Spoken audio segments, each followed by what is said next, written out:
Hello and welcome to the Definitely Not a Mimic and Good start. Good start. oops, I already messed up the intro. Damn. It can only go uphill from here now, right? We're keeping that in, though. We're keeping that in. Hello and welcome to Definitely Not a Mimic, your D&D and TTRPG podcast. I'm Luke Goblin. Crow, you're up next. Am I up next? Yeah, You're it's up next. Jacob Crowe here, the bird. And I'm Zill from the Twisted Pint Tavern. And then on today's episode, we'll be talking about world building in D&D, particularly how to establish your world, building your lore, and more. We are joined by the lore master in front of the channel, as previously established, WilliamSRD. Hey, this is the most immersive podcast. I almost feel like the hosts are talking to me. It's kind of wild, Did honestly. you guys hear something? No. Well, Yeah, I'm just here to watch. Don't worry. I mean, listen or something. I don't know. I click download. Here I am. We put It's malware some on your Jumanji computer. stuff, you know. Yeah. We will trap you here within the annals of our dark library, our black library, even. Speaking of which, there was something I know we wanted to cover world building stuff, but there was something I did want to talk about. I messaged you. Did you guys know? So me and WilliamSRD are big fans of Warhammer 40,000, right? Particularly the TTRPGs that Warhammer 40,000 came up with. The Fantasy Flight Games line of TTRPGs for Warhammer were like Dark Heresy, which is being an Inquisitor. There was one called Only War. I think, Luke Goblin, you're familiar with that one where you're playing like Guardsmen? Yeah, no, I've played that. I've actually played a little Dark Heresy too. Hell yeah, dude. Dark Heresy is really good. But one of the ones William was a huge fan of is called Rogue Trader. And Rogue Trader. It's got a fucking we all know the CRPG. Rogue Trader. Hell yeah, brother. But anyway, we now have a release date. I know nothing about the Warhammer stuff. I have not played hardly any. However, I am excited for you. Well, I mean, this release will be a date? it is, I don't remember which day, but it's in December. Yes, someday in December. I forgot. And but it's from it's the on the company. trailer. Yeah, and it's from the company that made the Pathfinder CRPGs. So like, it's gonna be good. It's in good hands. Yeah, exactly. I would highly recommend it was if you like great. CRPGs. It'll be like very different because it'll be like, I mean, it'll be sci-fi, right? Yeah. What are you guys' thoughts on the supposed upcoming Warhammer TV show? The like Henry Cavill hinted one. Yeah. I think he's a lore nerd enough to he'll actually maybe get it right, because I feel like it's a very daunting task for a director that's like casually getting caught up to speed. Yeah, I would like to assume that, but he was the same way with The Witcher, and then they just butchered it anyway underneath him. but he's in charge this time. He's in charge. In charge? Yeah. That changes things. Yeah, there's enough like. There's enough stoic dudes in Hollywood who are like huge Warhammer nerds that they could really pull something together. Like, did you guys watch Midnight Mass? Oh fuck yeah, I did. I have Yeah, not. so the sheriff in Midnight Mass, his entire Twitter account is just him painting Warhammer. I love it. Really? Okay. Yeah, That's the kind of. I don't want to follow someone's social media out of Hollywood to see what they're drinking or wearing that day. Mhm. I want to see them painting Warhammer and D&D minis. God damn it! exactly. Alana Pierce would agree with you. What did she say? What's the sluttiest thing that a man can do? And then she's like painting Warhammer minis, and then he like came into that same combo, like ladies, you know, Slid right in the DM. Yeah. Hello. I fucking love that guy, Rahul Kohli, right? And he was also in that Yeah, show. yeah. He moved to Blue Sky, if I'm not mistaken. I follow him. Oh, there now. that's why I haven't seen any of his Warhammer lately, I guess. Dang. Very unfortunate. I'll get you an invite if you don't already have one. I have one. I'm just too lazy to move. I'm the problem. Such a mood. really. I mean, it's got to be a better like show than something like Halo, where the writers like out the gate are like, we actually hate the source material and we hate you. Yeah, Come like watch. what the hell is? We're gonna make a Halo TV show. You guys have all been wanting a Halo TV show forever. You want to follow the story of Master Chief or some other just freaking badass Halo universe characters and surviving. And they could have taken it so many different ways, and instead they decided to freaking unmask Master Chief and ruin his entire character within like a ridiculously short number of episodes. Yeah, but Hollywood's got like this weird like humiliation ritual thing going on where they're like, let's see how much we can embarrass the protagonist, like what they did with Indiana Jones too. They're That's just like, let's just make him an old fair. man. But like, they could have gone so many different ways with it. Imagine if they just made like a mini series, a 10-episode mini series of like Reach or something. Like that would have been phenomenal. But instead, they decided to scrap the entire lore that we already have. And imagine how fucking hard that episode would be where they cover, what was it, 343 Guilty Spark. Do you remember that mission where you first encounter the flood? Or I believe that was named, but yeah, I'm pretty sure. That fucking episode, imagine where you suddenly go from like the high flying, like fighting and shit and turn it into a fucking horror movie. Like I would have loved to have seen that episode in the Halo show. That would have went so fucking hard. The best way to do it would have been to like leave it on like a cliffhanger. So like they get to the installation, they fight their way through the Covenant, and then they find out that the Covenant are actually fighting something else there, and some of the Covenant are fleeing, and they're trying to figure out what's going on. And the last thing they see is a Marine and a Covenant standing back up, being reanimated by the flood, and doing a fucking Call of Duty zombies scream into the camera and cut. Like, but that's the thing, right? You could straight up, like, beat for beat, do that last section as the cliffhanger of that fucking episode, where they plug in the little chip. If I'm not mistaken. The recording, the recording, and then you play it back, and then you do fucking Outlast. You know, like you get like the first-person camera angle for this section as you show the Marine go through that whole place with his squad, and they all get killed. Yeah, like that would just turn it into like for a brief moment for those episodes. It's Dead Space, you know. Yeah, to bring it back though, 1 second is because there's all this talk about like, oh, you gotta love the source material, you gotta respect the source material, but then there's just one movie that's like the counterpoint. Because Starship Troopers is so fucking good, and it despises its own source material. Nothing with the source. It hates its own source material actively. I think what's really funny about the Starship Troopers movie, like it kind of ends up playing into, because it's like it's a propaganda film for its own universe. Yeah, right. It's fascinating.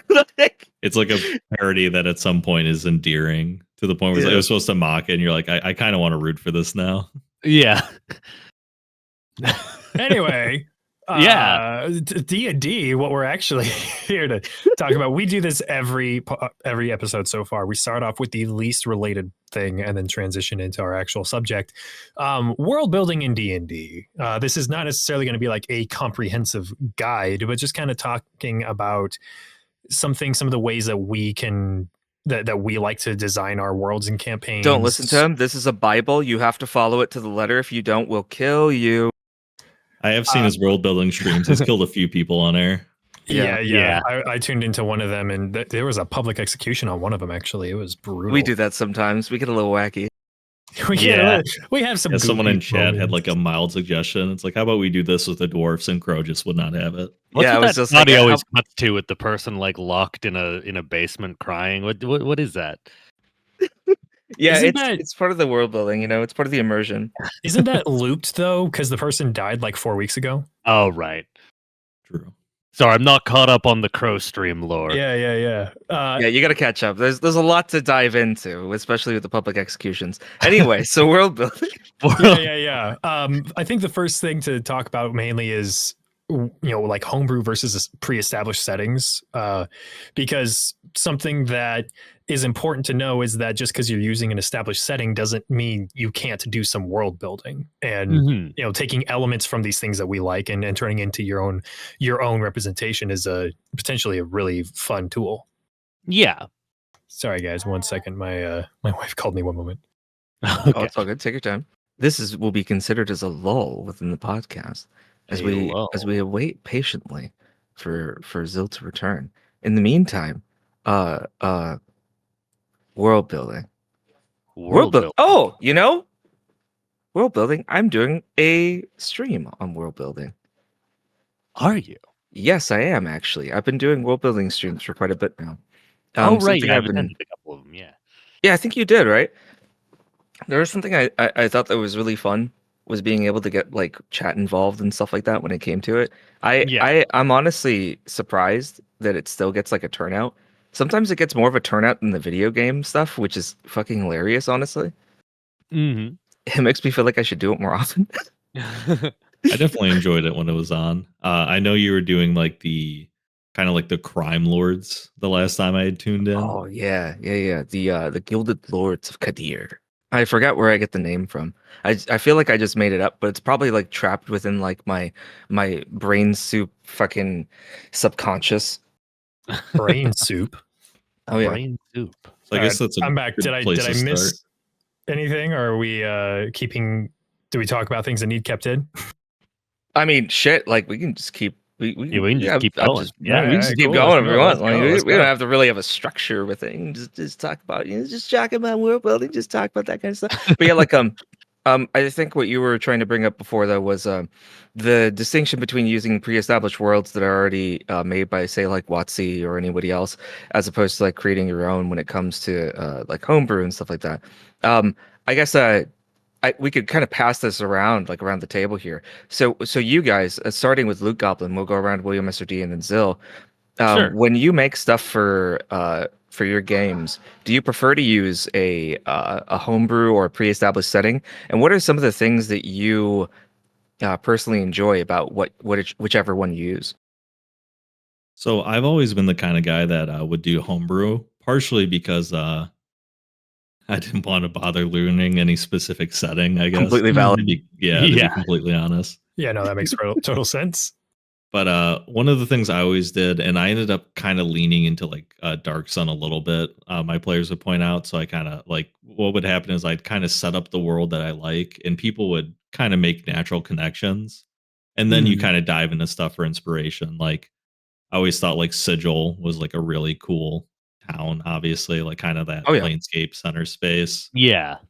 Kind of like a bridgeway of like everything. Also just like I said, kind of Dark Sun, taking like that kind of almost like dark fantasy like setting and kind of really building on the survival nature of it.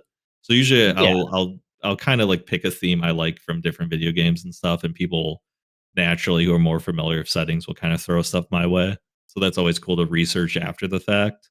Yeah, see the accidental connections you make. Yeah, it's like one of those things where it's like you have like that one friend that like has watched every anime, and like you introduce a villain, and you're like, oh, it's like so and so, and you're like, maybe let me look into that. Hate that. I'm all for making connections. There's nothing wrong with that. But if I introduce the 5th BBEG in my campaign because you've killed the other 4, and you say, oh, this is just like another character from this anime, bro, you're the next target. Strahd? Oh, he's just like Sephiroth. Oh, shit, you're right. Just like me for real. Yeah, so a lot of it's like just kind of starting where just because like the lore can be intimidating. I definitely get like dedicated campaign settings, even like with Baldur's Gate. The more I play it, the more I actually do want to learn like more established settings now, incidentally enough. But it's only because I really got like hours upon hours to dissect it. When I looked at like the original campaign settings, it was so intimidating that homebrew was just like, okay, I can start with one town, maybe 3 vague nations in the distance, couple factions per town. You kind of build from there. That's kind of like my style. Yeah. What's funny is you mentioned that part about Baldur's Gate. I had gotten to a point. Spoilers once again for Baldur's Gate. Every single time we fucking have a conversation about it, right? But Netheril was something that got brought up there, and I thought that was really fucking cool because there's so much lore about that whole like past that happens in Forgotten Realms.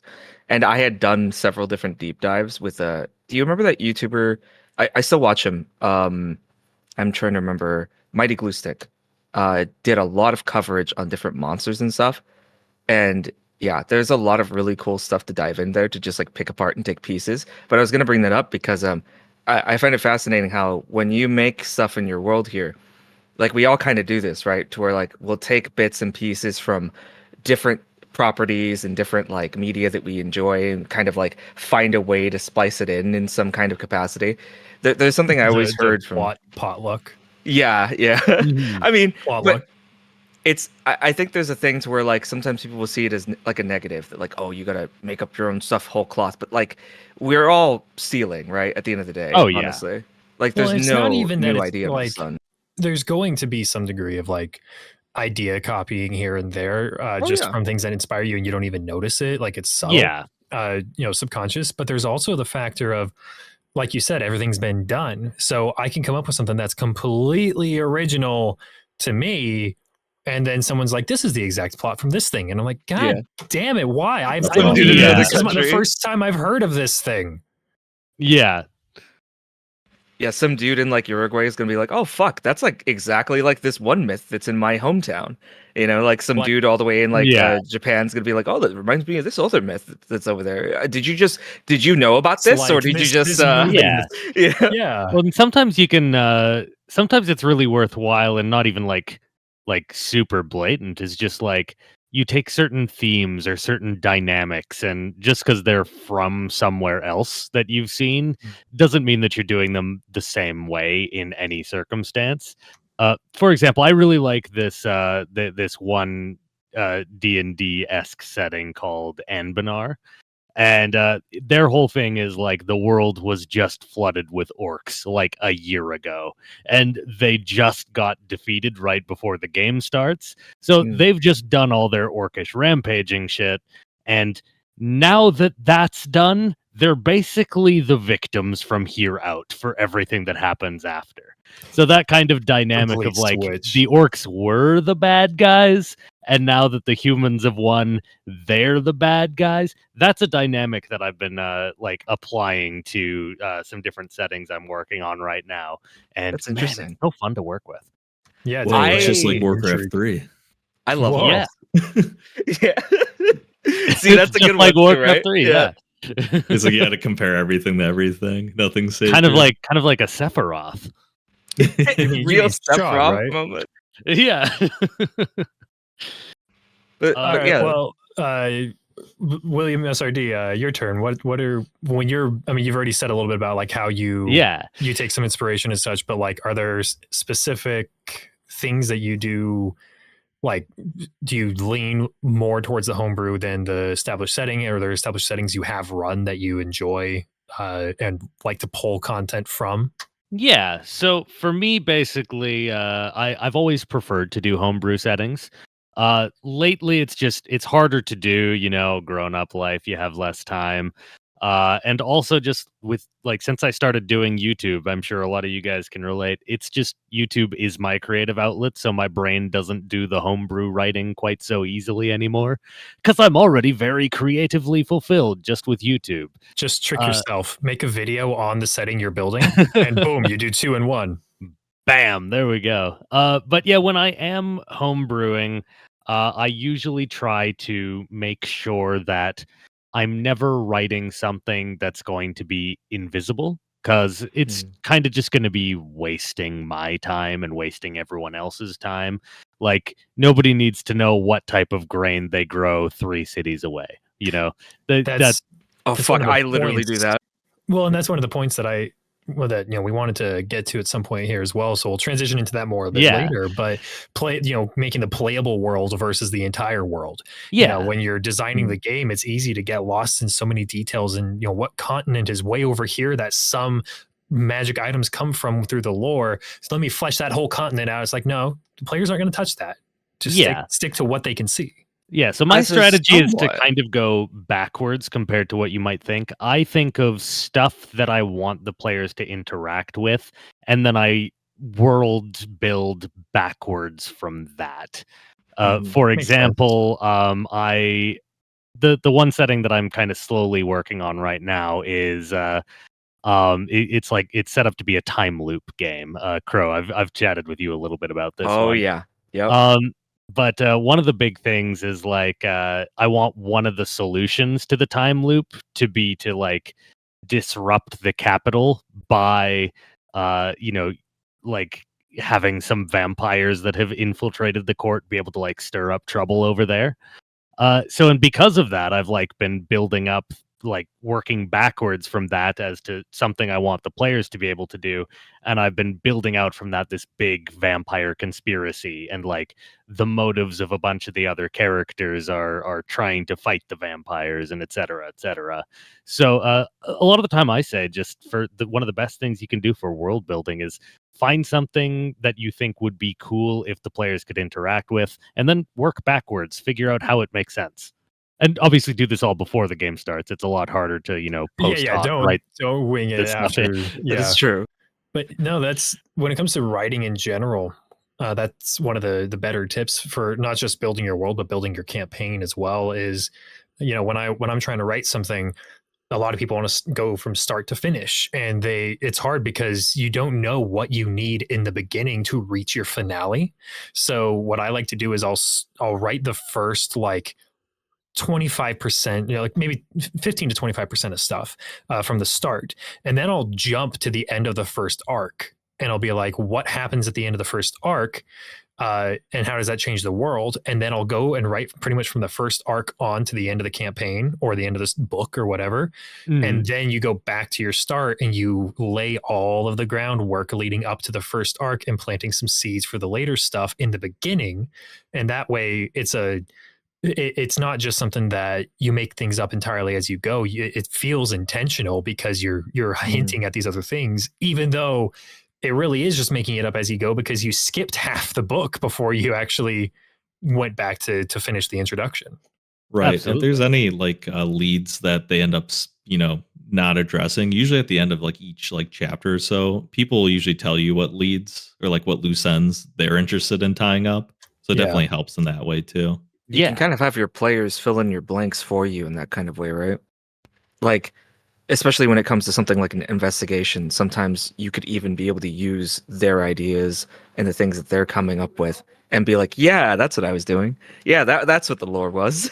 Oh, some of the best plot points and like puzzle solutions I've ever had are ones that I didn't write at all. It's just like you put something in front of the players and you say, okay, here's what you see. And they're like, oh, it's got to be this. This has to be the person who actually did the murder because of all these clues that totally hint to them. And you're like, I made those clues up on the spot. I didn't have anywhere for that to go, but you're right. He's the murderer. That works. You're like, oh, fuck. They wrote that down. Yeah, exactly. It's like, I didn't write that down. You guys were drunk. I didn't think you were paying attention. Like, I just said, fuck it. I was just pulling shit out of my ass. Yeah. Actually, now that we've passed me by, I thought of a much better description for how I world build. So this specifically is how I world build. You know how like, there's kind of old fashioned places you can get a bunch of French fries and shit, and you're like, can I swear here? Is that okay? Yeah. Okay, cool. You get your French fries and you get a box and you get like, you get some like ketchup, salt, vinegar, whatever, and then like you pour it all in, then you shake it up and it comes out seasoned, right? That's kind of how I world build, where I've got my big box and then I just come up with a bunch of stuff I want. Like, yes, I want this to be a horror game. That goes in the box. I like the idea of some of these characters that are in my head. Gonna throw them in a box. I like this dynamic. That goes in the box. I think there should be a curse. That's cool. I'm gonna throw that in the box. And then I just like shake the box up and like pull it out. And I'm like, so that's what all of these elements that I wanted to have in the game formed. Once they were put together, and you just kind of build off of these elements you want in and figure out how they make sense. That's a really good way of describing it, actually. The whole, I want a few of these things. I don't exactly know how to connect them, so let me just kind of throw them in this box in my head, shake it around, and what happens next? Yeah, it's like the TTRPG equivalent of like the mystery box show thing, right? Like a J.J. Abrams talked about in like TED Talks and stuff. Mm-hmm.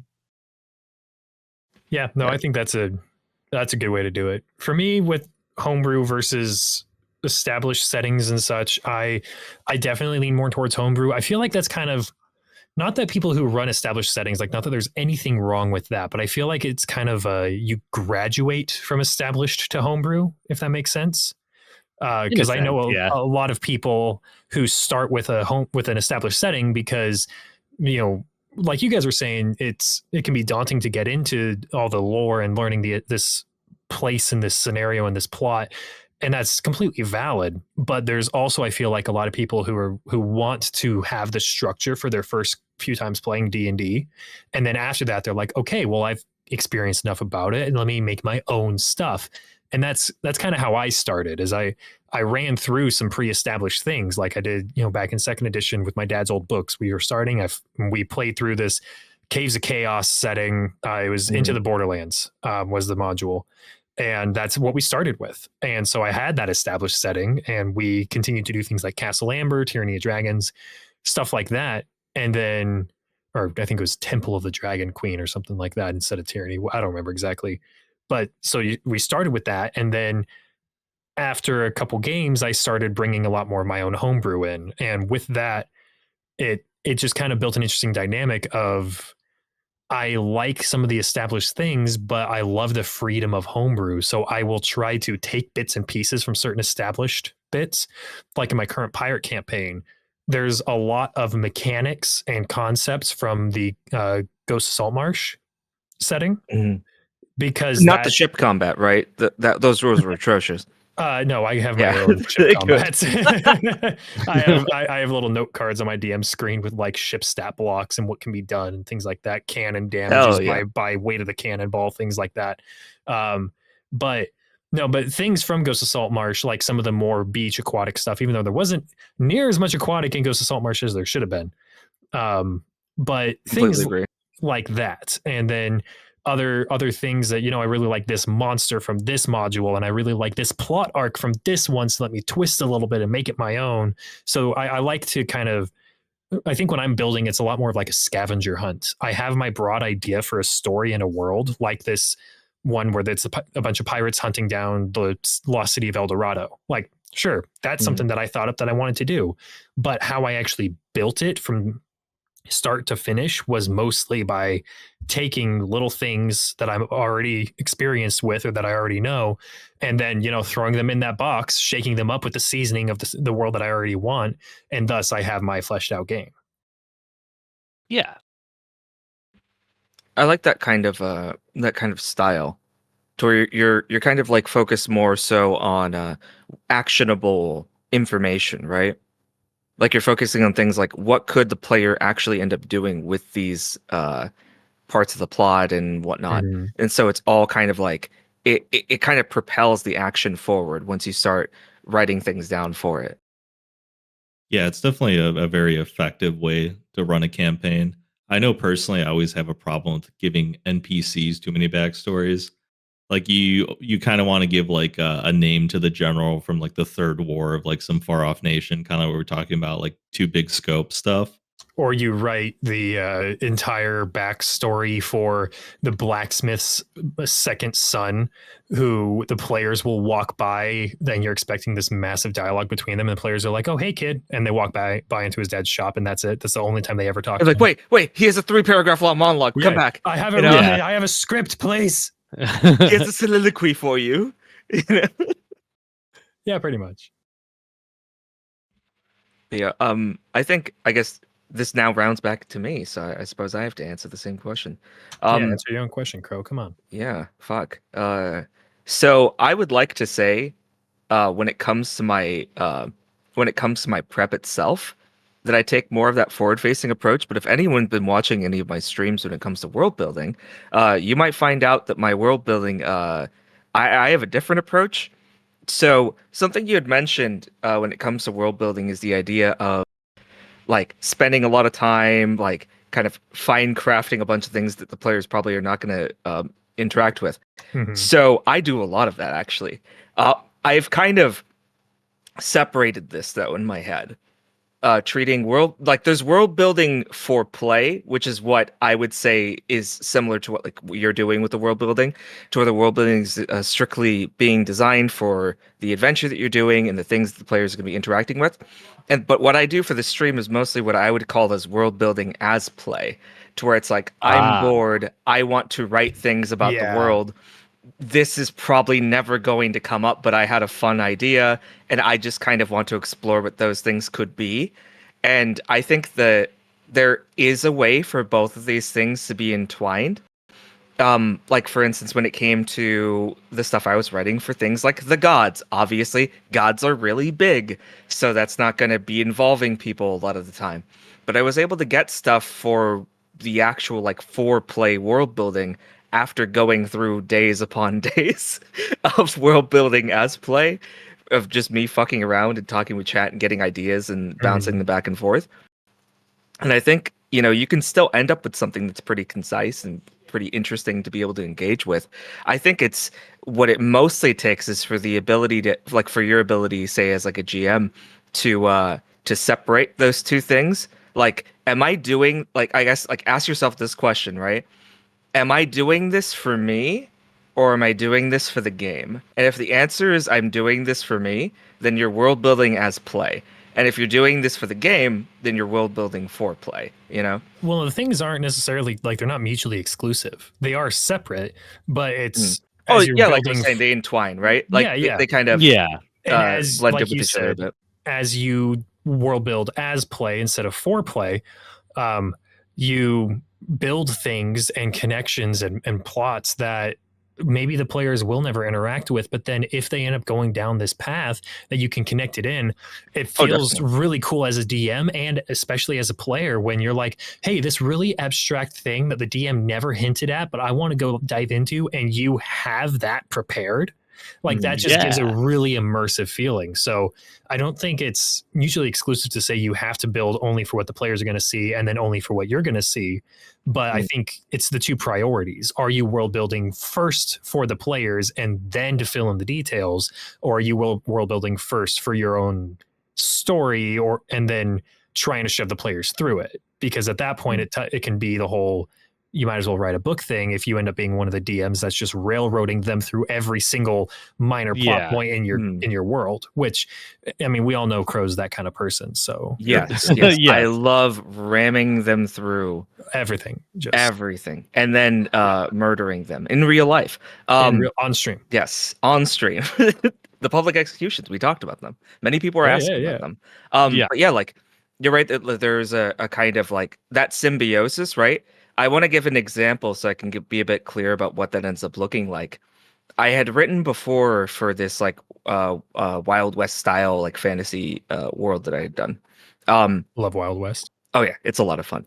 But I did a lot of research on a couple of different First Nation tribes and whatnot, and I had taken some story beats from some of these like old story, which is really difficult to do, by the way, because a lot of like Native American First Nation stories are incomplete or missing things. Short, and like that's why they're short. Is a lot of them are because they're passed down through oral tradition, right?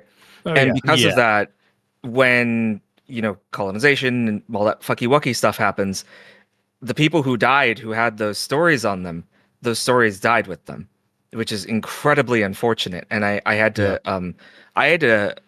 scour through a lot of different websites to try to find what could be the closest thing to like an actual reinterpretation of one of these stories.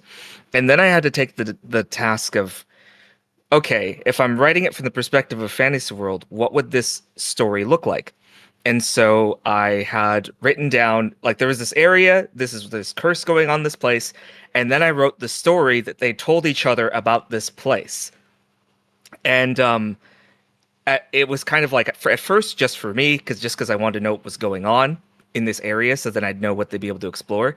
And then I started coming back again once it came to, like, the game prep. Okay, how can they be able to interact with this? What was interesting, though, is... they actually pursued wanting to know the story and ended up talking to like the village elder about it. And like, I didn't want to do a cutscene or anything, but they were like, so tell us the story. And then I'm like, oh, fuck. When the players asked I actually wrote it down. I actually wrote the whole story down. I'm going to tell your eyes light up. Yeah. You're just you just get the invitation of like, oh my god, my players want me to be autistic about this thing for a second. My time has finally come. I kept trying to like break it up in between with like, what are you guys doing in between? And they're like, oh, we're just like, waiting to, oh fuck, I guess I keep going. All sitting around the fire waiting for more stories. Literally, that's exactly what happened. They sat around the fire inside their hut. And at some point I was like, fuck it. They bring food in, because like they're sitting here for presumably like an hour, like listening to this. And so, I told them the whole story, and then they wrote it down and they followed it and then got the answer to how to break the curse through the story by paying attention to it. And I think that was one of my happier moments of when it came to like, this is that symbiosis of when your world building is actually actionable information. It's both now, really right? Cool feeling. Oh, it was fucking great. Like, and I wanted to really make sure that they got payoff for that. So they cleansed the curse. The monsters that were there that got turned into these monsters were cleansed after. There was like a big Red Bull that like almost murdered one of the players, but then after it came back, it walked over towards them. They're like, oh shit, it's gonna charge us. And then it goes over and it's like, thank you, in like its own animal kind of way of like bowing to them. In my pirate game, there was a somewhat similar moment. So we brought one of our other gaming buddies into this group because they wanted to play more. We only had 3 people in this group. We were like, yeah, we can have a 4th. So we bring him in. And in the pirate game, I'm not going to do a whole lore dump because we could do a whole podcast just on each of our current settings. Oh, sure. Yeah. But basically, the party's hunting for El Dorado, but they're doing so kind of on behalf of the crew of the Flying Dutchman. Because, long story short, the crew of the Dutchman, their ship was cursed, their souls are locked in a chest. They have 6 out of 7 keys to open the chest. They need that last one. They can't get it. But in El Dorado, supposedly there's a chest that when you open it holds what you desire most. So if the captain of the Dutchman were to open this chest, it would hold the 7th key. So they have the players through some plot stuff that a lot of it's happened. Trust me, there's a reason they're working with the players. They're looking for El Dorado on behalf of the Dutchman. But one of the major antagonists is this evil sea goddess, the one who cursed the ship of the Dutchman, the one who ended up making El Dorado become lost in the first place. And so when this new player is joining this group, he's coming in at a mid-tier level because we've been playing this game for a while, and he's playing a cleric, and he wants to have this kind of, maybe he's with the party, maybe he's against them in a good way moment. And he asks me, he's like, what is a god of the game that my character can be a cleric to, that when the party finds out, they'd be like, oh shit, should we keep this guy around? What's his real motive here? And I told him about this evil sea goddess, and he was okay. Now we basically talked about how he's not going to be staying following her forever. It's going to pretty quickly be where he has to kind of choose between her or the party. And he's going to realize this goddess has been evil and manipulating him this whole time. So then he wanted to try and to ahead of time find a deity that he could swap to that would take him in. And I had pre-built this whole lore dump that I was like is never going to come up about Saint Erasmus, who also known as Saint Elmo. He's a real figure in our world. He is the patron saint of sailors, helping people get through storms safely and all that. So where this evil sea goddess of storms was the antagonist, Saint Elmo was going to be this minor deity that would pop up at one point and help the characters out. And then all of a sudden I have this guy asking me who would be opposing this evil goddess that he could switch to and all that. And he wanted all the lore and all the details about the holy symbol and how to properly practice for Saint Elmo and all that. And I'm like, I thought this was going to be like a 5-minute conversation a few sessions from now, but I get to bring this whole backstory between these two gods in and make it a character's entire backstory and plot. And it was a really cool moment and feeling. I like how you were able to then take that synthesis, right? And be able to then implement it. So now it's like, like what I was saying from previously on my own, like you got to fuse these things together so that now your prep becomes the play. Exactly. And now you can actually show them the shit organically of what you've been working on when it comes to that god. So that's really cool. Well, and there was this minor detail about St. Elmo's ships and followers is that they all had platinum and mithril coins or coatings and such on their stuff. Conductive metals. He's a good god of storms, sort of like safely getting through them, quelling storms. And so his followers on their ships had these coins with his holy symbol marked in them, and they would embed these coins kind of like as studs or rivets along the hull of their ship, so they could sail through a storm and like siphon the power out of the storm as they went through and get people out safely. And so that was like this tiny little detail is going to be, oh, when you come across one of St. Elmo's ships, they have platinum and mithril coins embedded in the hull. But because I had this guy asking about it, and I told him that, he asked how some other people practice, I told him about that. He now has gone and gotten platinum and mithril coins embedded in the party's ship and blessed it with that of St. Elmo because of that backstory kind of thing, because of that background lore that, again, was never going to go anywhere. And I think that's something like clerics, warlocks, certain classes obviously unlock more world building than other classes do, for sure. But a good backstory really can dip into a lot of different things. Oh, yeah. Yeah. Yeah. Man. That's kind of the reason why warlocks are like one of my favorite classes, especially. But like you said, clerics as well are really cool for that. They just have a lot of opportunity for lore, which again is kind of the point of this podcast. But we've gotten just a little down the rabbit hole. Looping back around, Loot Goblin, how do you kind of differentiate creating the playable world versus the entire world? Like, what do you do to prioritize and make sure that before you start the game, you have what the players need to see and not just an info dump? I kind of have like a rule of thumb when it comes to like, if I'm trying to introduce like a new NPC, for example, there's kind of like the idea of having them have like 3 relationships in game, so to speak. So like I kind of do like a past, a current, and then a future. So the current would be like, let's say like you're meeting like a new blacksmith. He's a quest giver. His current relationship will be like, whatever source, kind of sent you his way. So like there's that like his buddy, like, his ally, whatever. His buddy, his ally. He's got a temperament towards them. He's got a story for them. Like the past is something that if a campaign's been going on long enough, I try to have someone he's fallen out of touch with, either for like good or bad reasons, kind of like to tie it to like a previous campaign or a previous like session. And then like kind of like a future, which is like usually like he'll bring someone alongside him, either someone farther down the quest thing, someone completely new. So it's like kind of like using like 2 of the old and then 1 of the new. It's kind of like the system I have where it gives enough like, I guess, conversation to have with the guy, like, especially if the party's doing the thing where they're standing around kind of killing time looking for leads. And like they'll ask you like a curveball. I try to usually have like those 3 in my pocket to kind of like for the new, for example, it doesn't always have to be quest related. It just has to be like, if they're really looking for something to do in town or like kill time, maybe the new is kind of like the side quest almost too. Well, and it lets you. That's kind of like the practical like rule I try to do with every NPC. It lets you daisy chain NPCs and storylines together too, though, that way, because like you said, if they have a future connection or relation and that's someone that they can take the party to, then the blacksmith in this case becomes the current relation for this new person, and it just allows the web to spread of where the players are and all of the connections they make within the world.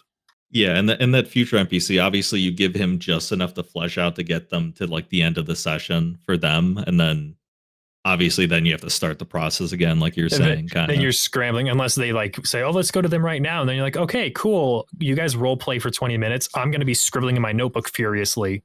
Don't mind me. What you're talking about, like with having like that future kind of connection, it kind of reminds me of like you guys are familiar, I imagine, with Sly Flourish's work. Yeah, a little bit. I think so. Yeah. He had a thing in Return of the Lazy Dungeon Master's Guide. It was like fronts to where like there are things that basically like a goal that your NPC faction or whatever is going to be pursuing. If I remember correctly, it was based on the one that was in Dungeon World, And I know when it comes to like Stars Without Number as well, which is another TTRPG, they have a similar thing with how they have their factions have like eventual goals. Do you guys ever use things like that, like deliberately when it comes to say like a faction or like really big NPCs? Like as in having a table or something to reference where they're going, or just planning out their goals? Yeah, like having a table of like, if everything works out, this is what this guy wants to do, right? Well, yeah, I definitely tried to do that a little bit. But what were you going to say, William?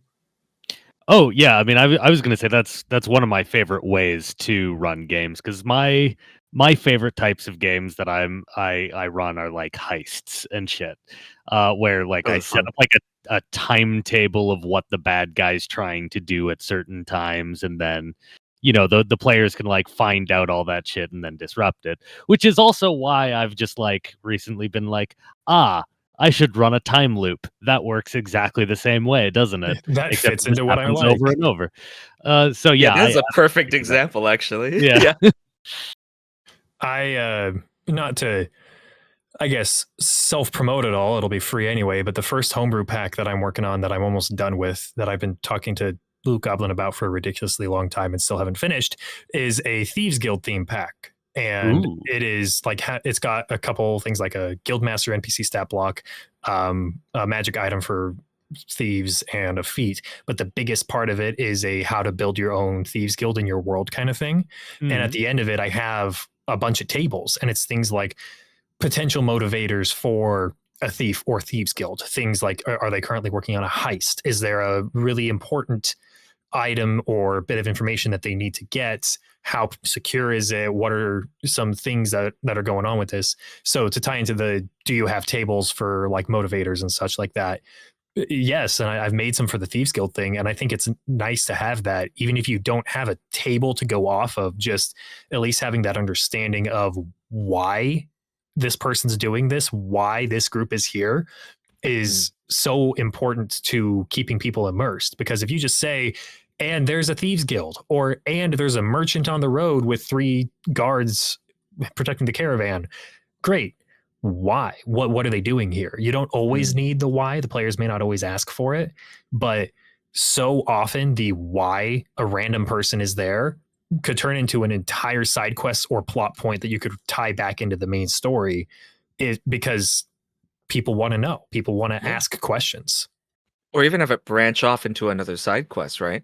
Yeah. Like you could have it so, there's just these random merchants on the road. I mean, something that happened when I was playing Baldur's Gate, the random merchants on the road, and then it turns out, what are they delivering? Huh, oh shit, you check what's inside, and it's like, this is a really powerful magical item. It's a Pokeball. Yeah. Yeah. Oh my god, what is this doing here? Yeah. It's like, all you gotta do like with that, right, is just like have something there that makes you ask why, and then have an answer prepared. And then like it can kind of play off itself, and you can keep building it up. And sometimes their pursuit, like we were talking about earlier, can end up creating the answer to the question too. So you don't even have to have all the answers at the time. You could have some of them, just enough, right, to keep them, like, to egg them on. And then as they pursue them, kind of like, oh yeah, and that thing you were thinking about, that's also true, and like kind of use those answers to plug in gaps. Well, and I think the information that comes from that, mainly, like, people always, one of the things when you're, I took a writing class a while ago, and the things that they always tell you need to make sure you have are who, what, when, where, and why, right? That's something that people hear all the time. And so that's 5 things that people think, as some people may consider, I need to have this for everything. When I have a person, I need to have all these connections for them. And the truth is, you don't need that for everything. The most important things are simply the who and the why, because everything else, the what, where, and when, they can be filled in by the players. They can be come up with on the fly. But if you have who is here and why are they here, or who's doing this and why are they doing this, those are the building blocks that will let everything else make sense. Exactly. Like, for instance, if you had some like powerful trade merchant who's a complete asshole to the PCs, he betrays them at some point, and then at some point they run into some kind of demon lord, and then maybe you're like, he's the reason. You connect those two characters. Yeah. It's like, that's why he was such an asshole. He made a deal with this dude, and that's where all this illicit stuff's been coming from. And it's like, he's connected to them, and now these two, now you have a motivation where you didn't before. And you kind of like promote like what it was a minor one-off character to like actually like a named recurring character by making that connection the too, right hand of obviously. the BBEG. Exactly. Or an ally or whatever. But yeah, there's most of the main allies or like recurring NPCs in my games end up being the random one-offs because players just attach to them and you never know who the players are going to attach to. You can write a major NPC or a major location or whatever thinking that this is going to be a home base for the players and they're going to really connect to this person and they really don't care. In my pirate game, one of the first adventures or first places they went to was this island with a port called Port Selvik. And there was a leader of the town, a mayor, who I was wanting to be a pretty prominent source of information for the party. He was going to send them on some quests. And they spoke to him like once or twice. But you know who they fell in love with? That was just a one-off random. Let me come up with a name off the top of my head and give him a voice. A voice. Wow, good job, Ian. A voice was the tavern owner, the barkeep at the small port tavern in town. They fell in love with him just with the bullshit stories I pulled out of nowhere, and they would only talk to him. So he became their source of information. He became the person they checked in with when they came back by town. And so those random NPCs, you know, you may not need all of the details, but if you have at least who they are and kind of what they're doing, why they're doing it, you're prepared for that inevitable random we adopt the goblin moment. And you know what? Sometimes I find that some of the strongest moments of world building are when you unexpectedly have these, let's adopt a goblin character. When you have them just unexpectedly like hooked up and intricately attached to the lore. Like for example, or just into the plot in general. For example, one of the games I had, this involves a heist, of course. What, you like heists? I like heists. It's weird. Anyway, one of them, they just had this wacky little side character who, was like a junk collector guy who they just decided they liked and started traveling with him. It was like an unnamed NPC that they just dragged. And he just like came home one day with like this cool sword, and everyone's like, wow, yeah, good for you, Clancy. You got this cool sword. Fantastic. So no one ever checked it. No one went, oh, wait, it's actually cursed. Oh, wait, he's possessed now. And no one knew that he's the one who turned the entire heist against them, So, like, sometimes when you take these bizarre little details that everyone is, like, aware wasn't supposed to be part of the plot, and you turn it into the plot, it can create a lot of like unexpected moments. Well, and it makes it look like a bad moment too. If they think that this was the plot all along, it's like, no, I did not mean for this cursed sword to disrupt this heist that you're working on from a trusted NPC. But by God, does it work? Yep. The whole time you were a Machiavellian genius, Exactly. Precisely. Plans within plans. So we've talked a bit about, homebrew versus established, why we do that, and creating a playable world versus the whole world. And we've kind of drifted into our third point here without addressing the third point, which is kind of building the lore and the plot. Just kind of addressing how we go about making the overall game, like what the story is, what the plot points are, and building enough lore to make that make sense without necessarily overdoing it. Which again, we've addressed a little bit of, but if we want to kind of round table it and discuss our lore and plot writing process, starting with Crowe. Oh, it's a lot of pressure for one little bird. It is a lot of pressure, but you're the one who said I like to go in and come up with what color the goddess's hair is on Tuesday. So actually, goddess is also a god, and they change every lunar cycle. Keep up with the streams. I'm sorry. I'm sorry. I was only in the stream for like 5 minutes. Okay. You're fine. To anyone who did watch the stream, I am talking specifically about the Accord. But yes. So when it comes to like lore, I utilize my mental illness as a sort of weapon for this kind of thing, I mean, that's the way you do D&D, right? Yeah, exactly. Like I'll find something like my creative process doesn't actually start at the table when it comes to creating lore. My creative process starts with like, I mean, like we were saying with there's no new idea under the sun. Like, you are as creative as your most obscure reference. So, Yes. like, yeah, exactly. Yeah, you know what I'm saying. Yeah, fucking like, so I try to find things. I try to find movies. I try to find TV shows and things like that to just kind of like I'll do play with building lore in just mundane shit I'm doing throughout the day.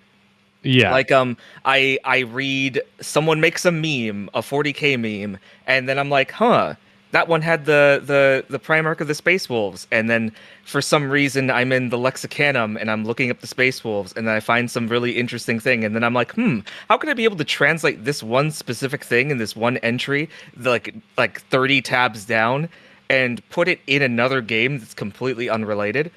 Or like, yeah, like I'll watch a movie and it's like, wow, this is a god awful horror movie, but I really like this premise. How do I convert this premise into like an actionable it's so funny thing? because this was literally my YouTube channel. This was like the 1.0 version. This was like the first like 3 months of content I did was literally just like my YouTube channel was like I would watch movies and then I'd be like, all right, listen up, fuckos. Here's all the weird tips we can learn from this show that have nothing to do with this. Yeah. It's like the snowball and the rabbit hole at once, as you just take one tiny thing, dive down the rabbit hole, and make it this massive point. And how can we utilize this? Yeah, I did my like 100 sub special was how or what D&D tips could you get from Too Hot to Handle. Oh boy! Like, No I kind of way. want to watch that now. I gotta watch that. Yeah, is it still up? I can't believe I haven't seen it's that. still up. It's way back. Nice. Got like fucking no views because who does a 100 sub special? What a stupid idea. If you are listening to the podcast and you want to know what D&D tips you can take from Too Hot to Handle, you need to go watch this video. I mean, and like it actually ended up being quite valuable because I end up learning a lot of lessons about like, here's how you stir up inter-party conflict to make it so that the PCs don't just ignore each other in favor of the plot. Here's how to build it.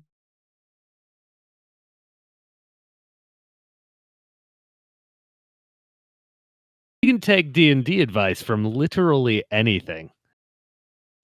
It's funny that you mentioned that because like me and my older brother, we still sometimes watch a lot of like cooking shows and things like that. We had this moment where we were just like binge watching like Kitchen Nightmares, right? And he was coming up with like this god that was like this he called it like the Maw of the River. I think he posted about it on his blog. And an idea he had, because we used to watch a lot of that, and he really got into this show called The Bear. He made a like NPC character that was like this fucked up evil chef.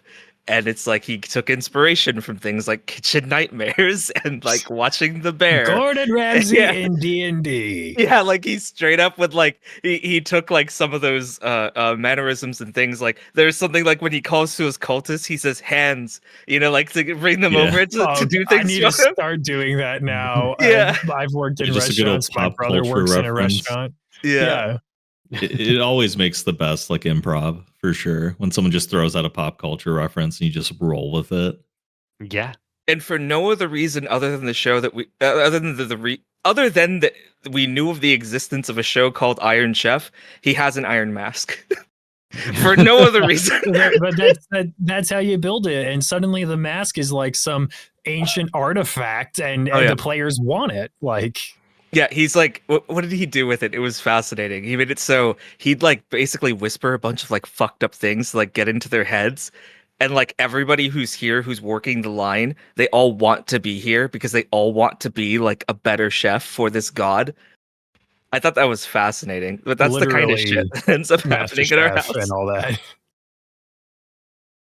Yeah, no, that's I like taking inspiration. Like you said, the most obscure reference you can come up with.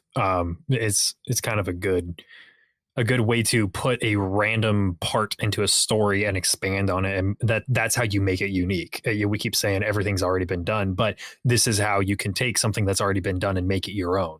Because creativity is not limited by coming up with a new idea. It's coming up with your take on an idea.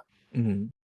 Yeah, and sometimes, like, I think, for example, like random chance, just the dice obviously is a good world builder, is a good way to shake up like that reference and spin into your own. Even if you just do like a high or low, like you're trying to think of which direction to take this, do I have the BBEG be the king or a lich? I really can't decide. 50% chance, roll it on the dice, because that randomness is going to generate potentially a better story than I'm working so hard to write a good idea here would do. Definitely. Yeah, you have all these elements and you just figure out how they go together.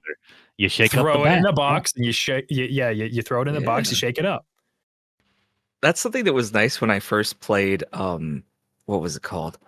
Electric Bastionland as well, but also when I played Morkborg, because I completely rolled a character from scratch, and so when we came it was all rolls all the way down. Like the only thing I assigned him was his name, and even then I threw that in a generator, like completely random for everything. And we ended up coming with like this interesting. Well, it wasn't like interesting and like, oh, this is really fascinating. It was interesting in the way that it was really funny, because he was a complete edgelord and he was like, yeah, he was, but like he was like, he had no shirt, he had a giant claymore, and he constantly talked about how nihilistic he was, and so,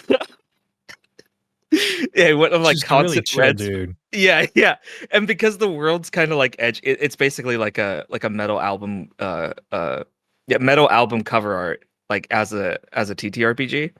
Okay. Yeah. And because of that, let's like, everything else is already kind of fucked up. So then whenever I would just like come up with random nihilistic things this guy would say, like the edgier characters of the world would just kind of like listen to him and like, damn, yeah, he's really spitting, He's really spitting. Dude's got some good points here. It's like the opposite Maybe reaction. I am the villain of my own story. Yeah. That shit was funny. But yeah, like that level of randomness, I feel like really contributed to being able to create something like that, to where it's like I didn't know what the fuck I was going to get out of it, but it ended up being good regardless. Like it ended up being funny at the table regardless. Yeah, I definitely tie into the random stuff. Loop into Loot Goblin with your like building lore and plot. Do you have like any tricks that you try to do to develop that? I mean, you've already discussed your before, current, and future relationship with the NPCs and such, but do you have any other things that you try to work in to build that lore and that story?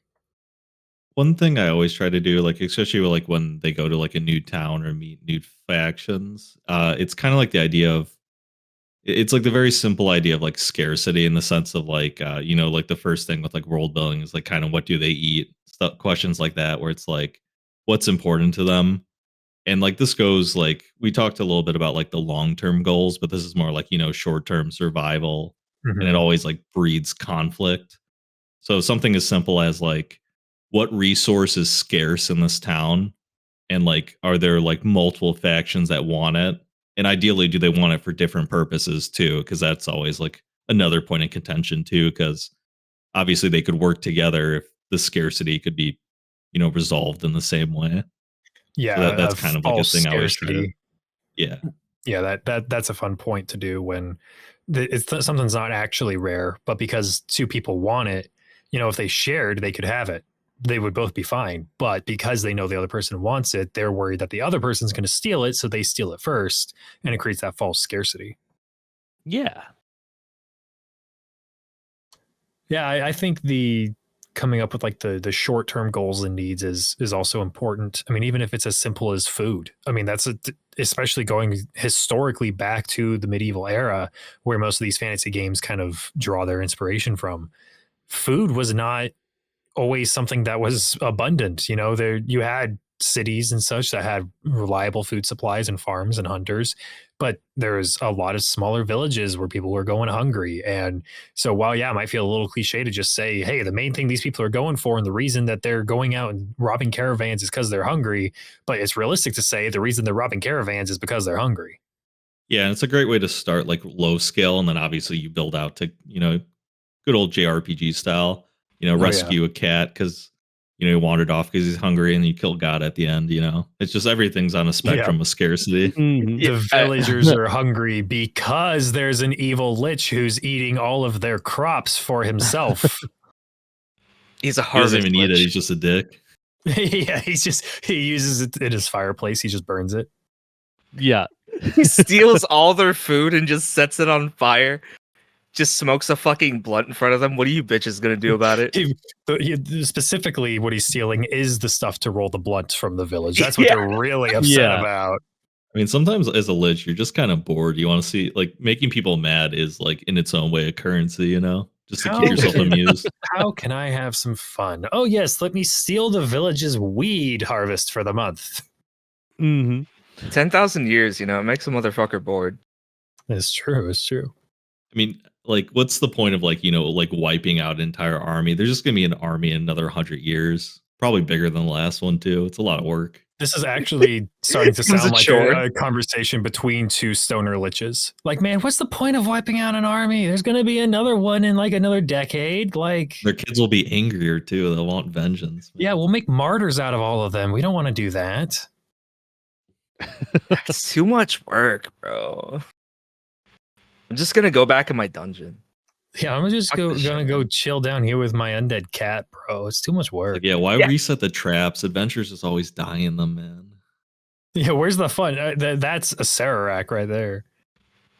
Yeah, new dungeon idea. It's a lich's tomb, except the lich just didn't reset any of the like he just doesn't give a fuck anymore. The monsters that occupy the tomb, like some of them have been killed already, and then other ones moved in. It's just like a bunch of people mooching off this lich's property, and he's at the very end, just like sitting on a couch, like lighting up a blunt, just waiting for the villagers. Have you guys seen that comic of the? Oh, I don't remember what it's called, but it's like this web comic that has a couple versions of it out, and it's just like 4 panel stories, and it's this lich who's like sitting there in his tomb, and this heroic knight comes in with a sword, and the lich is like, brave warrior, I've been waiting for you for so long, please strike me down. And the warrior's calling him all these evil names, and he thrusts his blade through the lich, and the lich is like, but wait, thou hast slain with the fairest sex? And the warrior's like, yeah. And the witch is like, bro, that makes you not pure anymore. You can't kill me. Damn it. Why? I feel like that's one of those Bail Buddy comics. All right. WilliamSRD, what are your lore and plot writing strategies or tips that you could share? Well, I've shared minus a couple, yeah. Other than the box. What's in the box? What's in the box? The plot is in the box. Anyway, the plot is coming from inside the house. Yeah. So, my background is in screenwriting. That's what I went to school for. And one of the things that every new writer gets in their head is that genre is a pain in the ass and that you should just ignore it and that it's going to hold you back. But really what I ended up learning a lot more in school is no, genre is great, because genre is like your little cheat sheet to know what your audience wants from your story. Well, it's kind of like your bounding box. You don't have to think too much about certain aspects because they can stay within the genre and still feel solid. Exactly. And you're able to like kind of use that, and you're able to be like, okay, well, I'm writing a Western story right now, and I know that my players are going to be disappointed if there isn't, a sundown gunfight, right? Right. Yeah. If there's not a tumbleweed as soon as someone challenges you to a duel, it's not fun. Yeah. So I would say, like, even if you're just doing fantasy, like every time you're writing a plot, try and consider what genre this exact little quest chain you're writing is. Sometimes it's not explicitly fantasy. Sometimes you may not realize it, but maybe you've brought your people over to a frontier town, and maybe even though it's with swords, maybe it's a Western this time. So just pay attention to the genre that you're going for, and then start remembering, and you don't have to stick to the exact like proper plot line of what this genre is, or even necessarily one genre through a whole story. I mean, some of the best time I've had playing D&D in long stories is where you start in like high fantasy and then middle of the game dips into gothic horror and then you reemerge back into high fantasy. Like that genre switch can be really intriguing and compelling. Exactly. And in all those cases, whatever scenario your players find themselves in right now, because you're going into it genre savvy, you're able to know what they want and also what they probably don't need included in this plot you're writing. Makes and sense. Once you get really good at it, you don't have to like ever do any form of railroading to keep on the plot, because you're like, well, a character in this genre would do this. And the players, because there's just something satisfying as a player for like fulfilling those genre conventions. Oh, like if you are that player in the Ghost Town or in like the Sundown gunfight, that feels so good. It's such a badass feeling to live that fantasy. Yeah, so you can kind of assume that the players are going to also be genre savvy and are going to do what a character would in these stories. And so you don't really have to like focus on railroading to keep people on the plot. You just play according to the genre and be like, yeah, they're probably going to do this. I'll put most of my prep time into that. There are, of course, some cases where players will, you have the wild, weird ones who do everything they can to live out their OC and they don't care how it fits into the plot. But those are few and far between compared to people who just want to experience the fun of being the Dragonborn knight who takes down the enemy captain in a one-on-one combat surrounded by an army on both sides. Like they want to be that person most of the time. 100%. Yeah. Yeah, I think I generally go in with the assumption, right, of like, when I present the idea of what the campaign's going to be like, when it comes to, like you said, with the tropes, and like I told you before, I did the cowboy kind of game.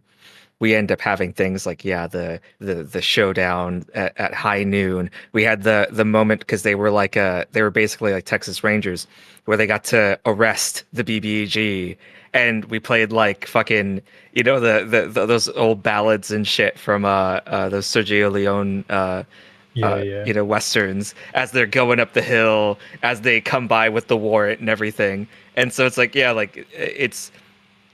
as long as you give them like that carrot on a stick, and that's what as long as they want that, then they'll come to you, right?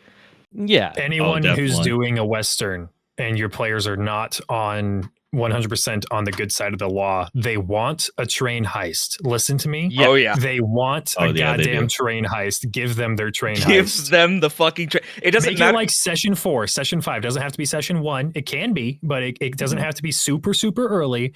But you want to give it to them early because that is a high that they will ride for the rest of the game. It doesn't make the first sheriff a pushover, just have them gun him down immediately, and then maybe the next sheriff will be competent. Yeah, it's always funny. Yeah, it doesn't even need to have the aesthetics entirely. Like, it could be an Eberron with lightning trains of robot people as they're flying on a fucking gyrocopter, right? Like, it doesn't need to have... If you don't even have that advanced tech of a normal train in your Western game, it could be like a caravan heist, right? Like something like that. But then imagine where giant sandworm with carriage things on it. Yeah, it resembles a train. Yeah, you want something that resembles a train heist.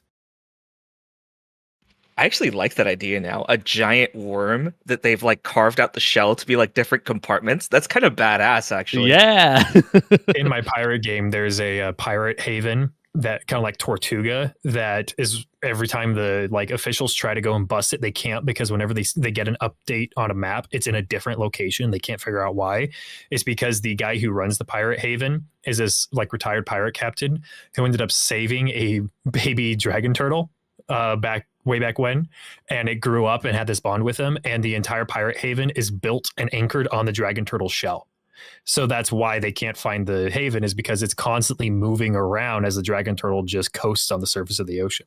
Okay, just so you know, I'm gonna steal that for my nautical world building here. I'm stealing the train in a worm shell, so we'll trade. There you go. That one works free. Out, yeah.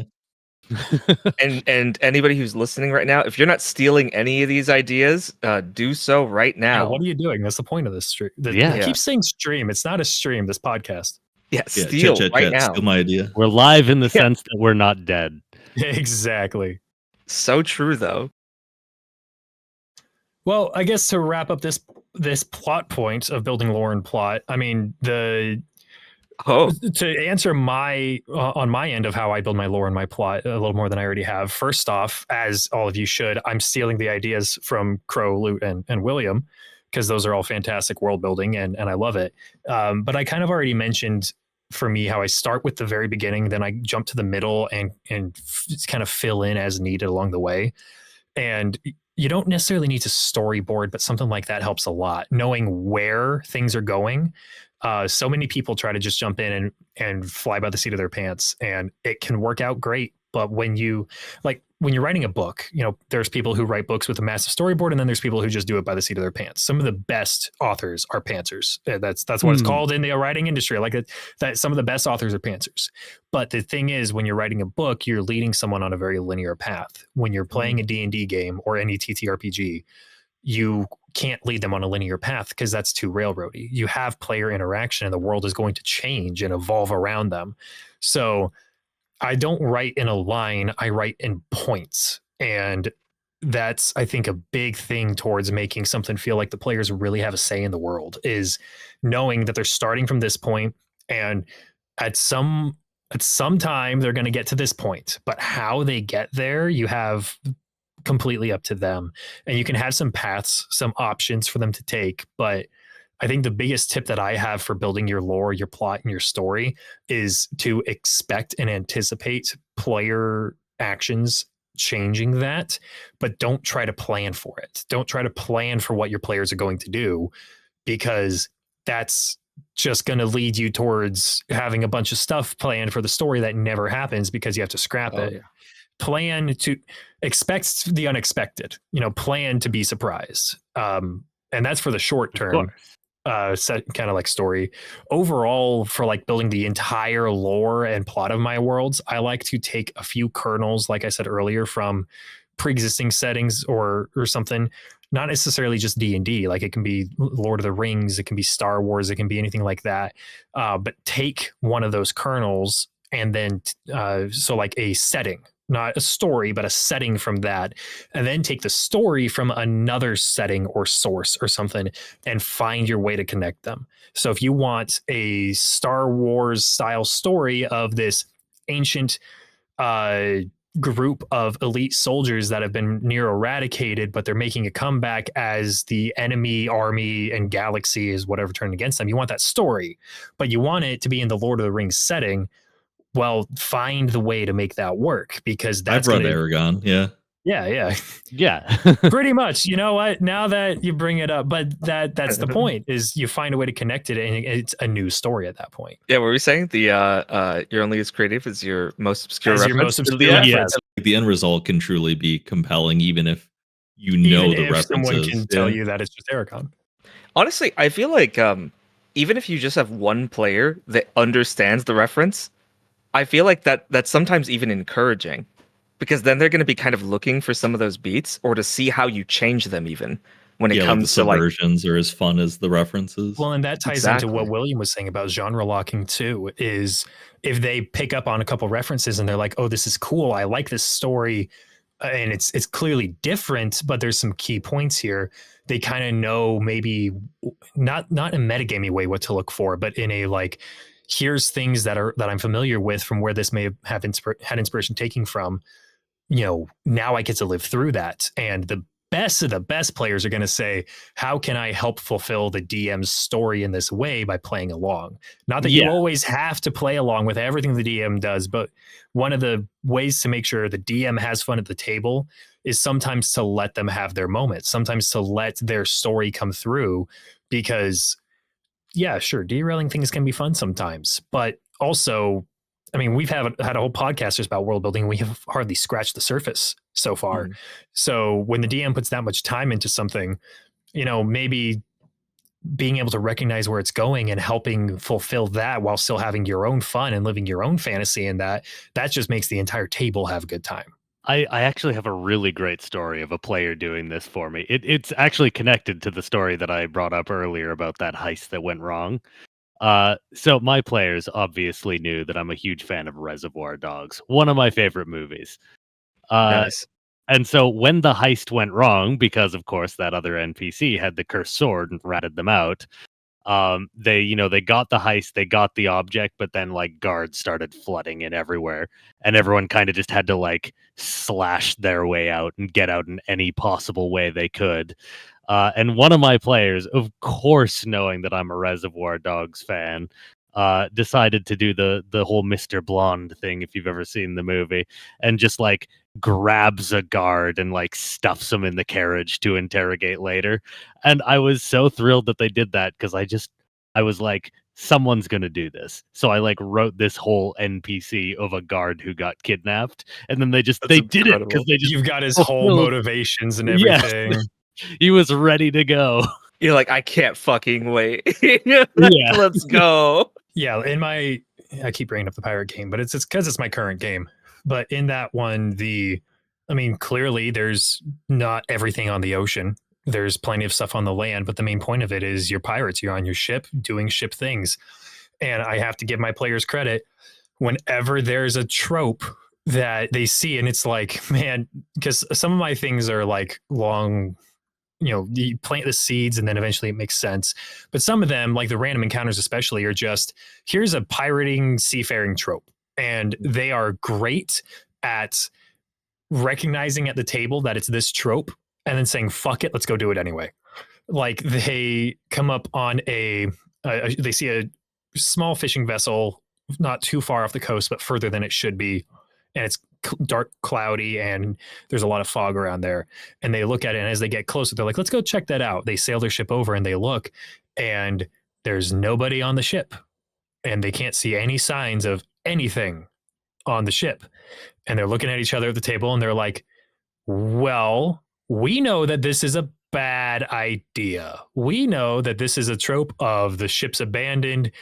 Don't go searching. Don't try to investigate it because something bad will happen to you. And you want to see what monster it is, you know? Yeah, every single one of them hopped on the goddamn boat anyway, and it was so much fun.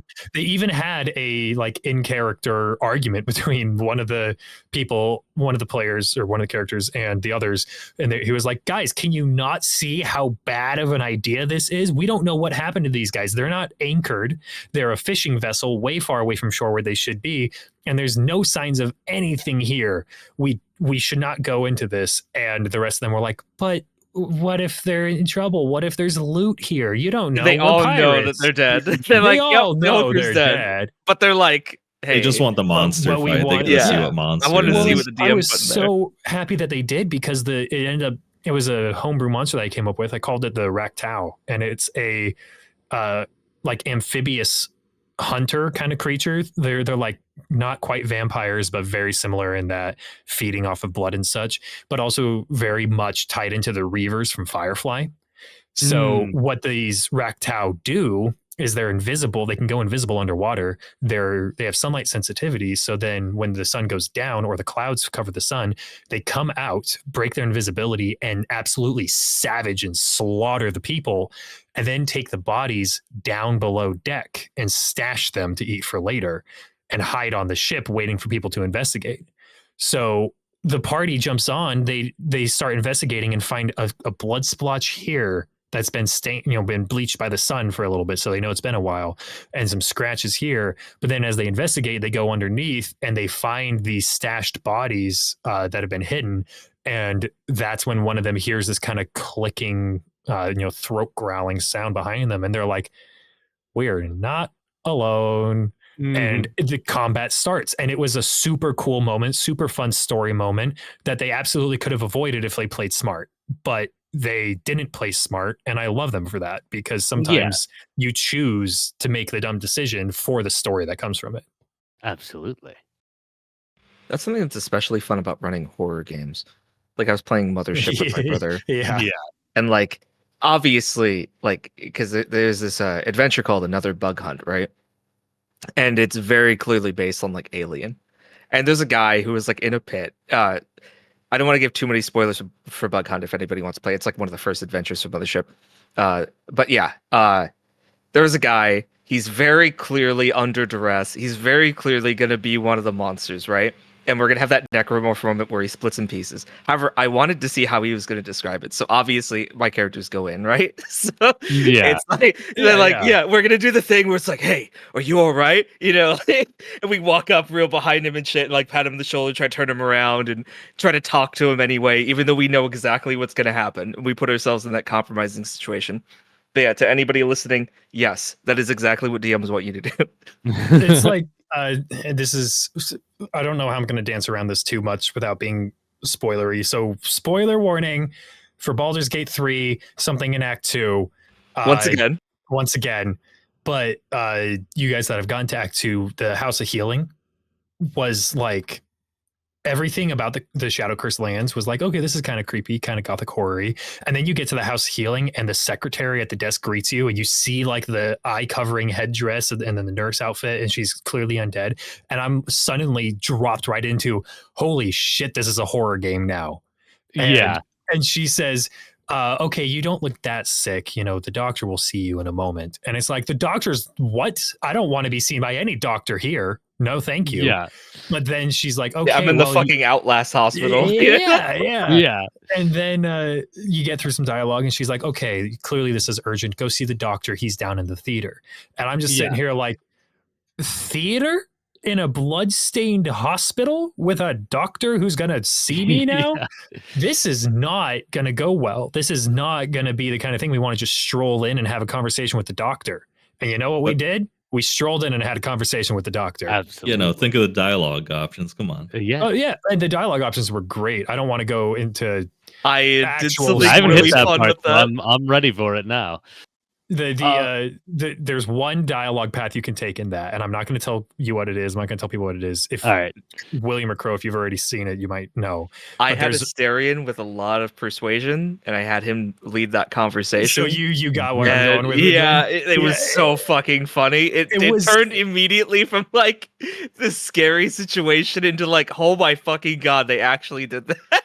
The thing is, it's hilarious, but it's still terrifying. Like the scene, the way they did it with the camera panning around everything, 100%. It was so unnerving. And if you guys get to the House of Healing and you're talking to the doctor, there's going to be some stretches in the dialogue that are going to be, you have to make some die rolls to make it happen. But for the love of God, do it. Anyway, I apologize. I'm like 15 minutes over my kind of cutoff time for being here. Oh, yeah. We've kind of gone a little bit longer. Yes, we have.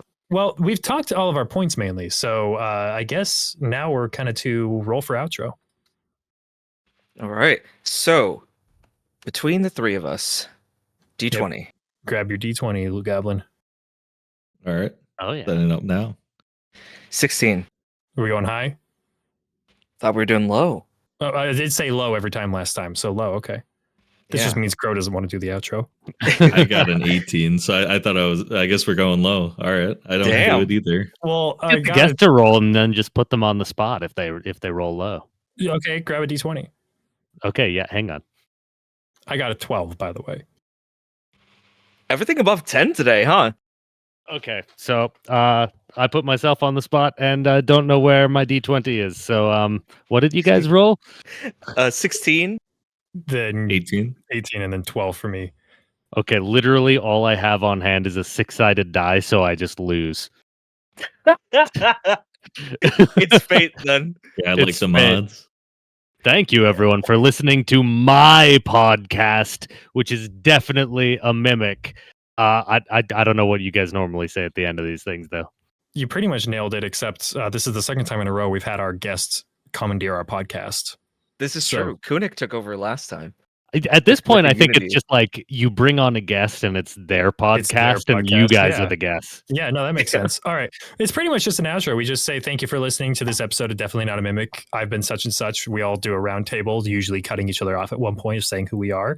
And then we say have a good one. Oh, okay. I mean, that sounds like that was pretty much an outro right there. No. I'm going to cut that from the final. You got to do this. Come on. Oh, okay. All right.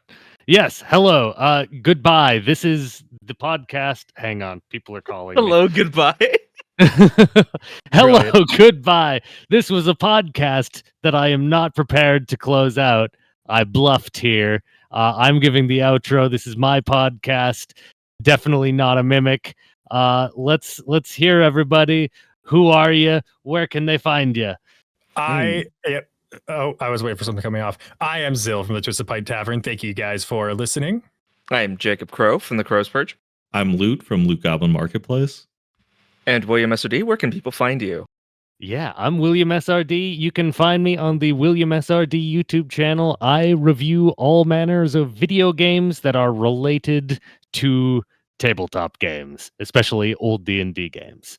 And Too Hot to Handle. And Too Hot to Handle, which I'm going to go apparently. watch immediately after we end recording. Amazing. Oh, and you're dropping a new video pretty soon. Yeah, it should be this weekend. I'm releasing a video about the second Dark Sun game. And it should be a pretty fun one because almost no one has finished it because it was so badly bugged on launch in the 90s. But patches were really fucking hard to distribute back in the 90s. In the 90s, yeah. Imagine a game launch nowadays, but in the 90s with all the patches they need. So for the majority of players, the game is only playable in the last like 4 or 5 years. So that's recent. Yeah, it's an ancient game that is now playable, and it's interesting. It's still pretty janky, but there's some good stuff in it. Ooh, would you like to tease the viewers on a particular creature that makes an appearance? Oh, or do you want to save that for the video? No, yeah, sure. It's, as far as I can tell, it's the only D&D video game where you fight a Tarrasque. Oh, what now? Wow. You fight a fucking Tarrasque. Well, that's another WilliamSRD video that I'm going to have to watch this weekend. All right. Well, I mean, we've had our outro. Thank you, William, for the great outro. You're welcome. Bye. Bye. Get out of here. No. Viewers, leave.